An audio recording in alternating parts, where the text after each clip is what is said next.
I finally got around to playing Ghost of Tsushima last month, and all I gotta say is I wish I played it sooner.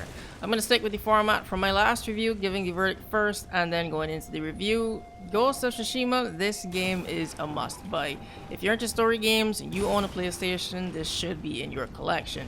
This game surprised the hell out of me. I didn't expect it to be this good or this much fun. So if you plan to play this game, clear your schedule, because once you decide to pick up a samurai sword, you will lose all sense of time. This is one of those games that when you pick it up, you don't put it down until you beat it.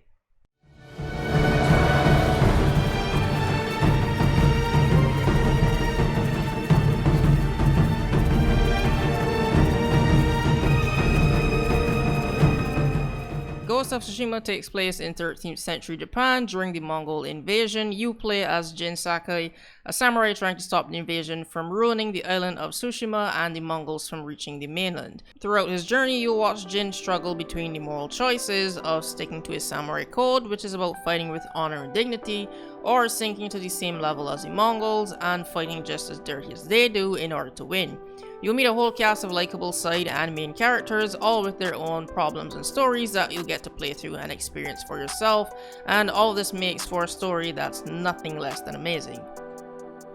Now on to the fun part, the gameplay. Let's start with the combat. The game starts off good, but it just feels like something is missing. And that something is all the skills and abilities you haven't unlocked yet, because once you get them, this game turns into non-stop fun. What I love about this game is you can choose your own playstyle between playing as a samurai, rushing into fights where you're outnumbered but the last one standing,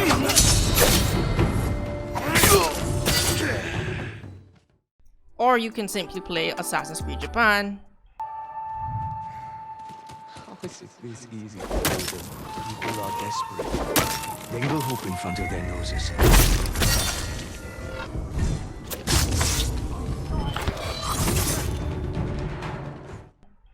Or a hybrid of the two. The game has multiple skill trees and extra weapons you can upgrade to tailor your experience towards how you want to play it. Whether you want this game to be a stealth game or it can be an all-out action samurai movie.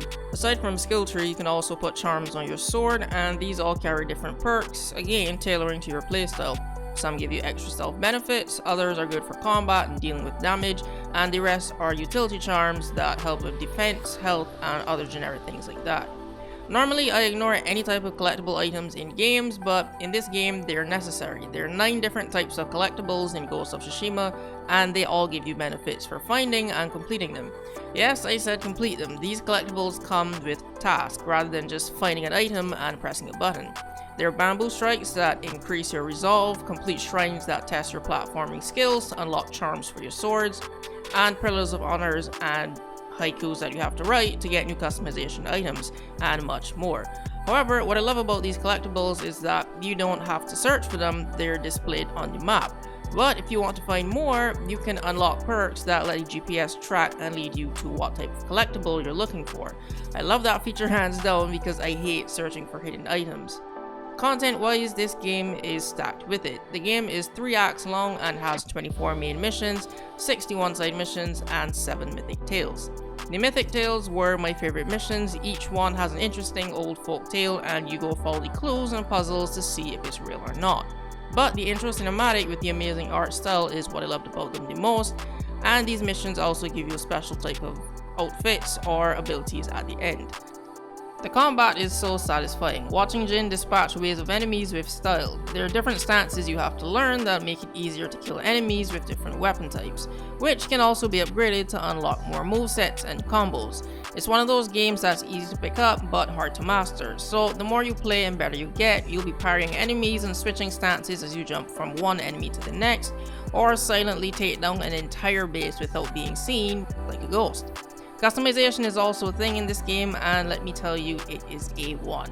I spent a large chunk of this game putting on different outfits, masks, sword kits, and hats to match which part of the map I was in, and even to match my horse. The customization is easily one of my favorite features of this game. And lastly, the open world. I say it all the time, I don't care about graphics and only gameplay, but there's no two ways about it, this game is gorgeous. Every section of the map has its own feel and different type of foliage. The wind picks up petals and blows them along the grass. The game is just really pretty to look at, and it's cinematic since the HUD is dynamic and there is no mini-map. So how do you know where to go? Well, the wind. The wind is the GPS, and as big and as gorgeous as this map is, the load times are insanely quick. You can hop around the map and there's so many fast travel points, which I appreciate.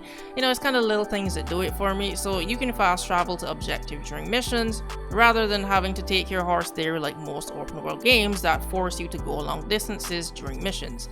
This game doesn't, and I love it. You can fast travel wherever and whenever. But no game is without fault, so here's what I didn't like. The first thing is going to be the camera in this game tends to go through walls and weird angles when you're against certain objects, and this can be a problem when in fights with a lot of people attacking at the same time. But the biggest issue for me was the dynamic HUD and wind as a GPS. Yes, it looks good and cinematic, but it'll take you to an area and then you have to search for where that objective is, rather than giving you a marker that stays on screen. A marker will appear if you take too long to find the objective, but I would prefer them to just have markers there during the missions rather than me constantly having to swipe up on the control to bring up the objective list. Next is going to be lack of a colorblind mode. This con is personal. If you aren't colorblind, and this doesn't apply to you, but majority of the map is green and the objective markers are really small in some weird colors, so trying to spot those through the grass was kind of a hard time for me. But again, if you're not colorblind, then you can ignore this point. And lastly, once you liberate all the outposts after you beat the game, that's it. There's nothing else to do. There's no option to reset the map so you can conquer it again and keep playing. You have to create a new game and pretty much play that, because there's also no new game plus mode, which kind of sucks, unfortunately. So if you want to keep playing, you have to make a new save file and start over. But I do hope a new game plus is added in the future. However, there's a new 4-player co-op DLC set to release later this year for Ghost of Tsushima, so there's that to look forward to. To be honest, the cons are stuff I didn't like, but they don't really hurt the game. They're more inconveniences or annoying things, and can be, you know, pretty negligible in my opinion. Well, except for the colorblind mode for me. But you always control the camera, so try not to get cornered to avoid it clipping with objects. You know the game plus mode, and there's nothing to do after you 100% complete the game. That's fine, just make a new save file and start over. I'd also say the game was well optimized. I didn't come across any game-breaking bugs or crashes in all the hours that I played. And for the trophy hunters out there, this game is an easy platinum since the map leads you to all the collectibles that you have to find. So that's my review of Ghost of Tsushima. Again, I can highly recommend this game. It was amazing. This is probably one of the best games I've played this year, if not my favorite PlayStation exclusive so far. Well, I can't say so far, the generation is ending, so yes, this is my favorite PlayStation exclusive. But yeah, if you played the game, what are your thoughts on it? You can leave them down in the comment section down below, and subscribe for more game reviews. Thanks for watching, and I'll see you in the next video.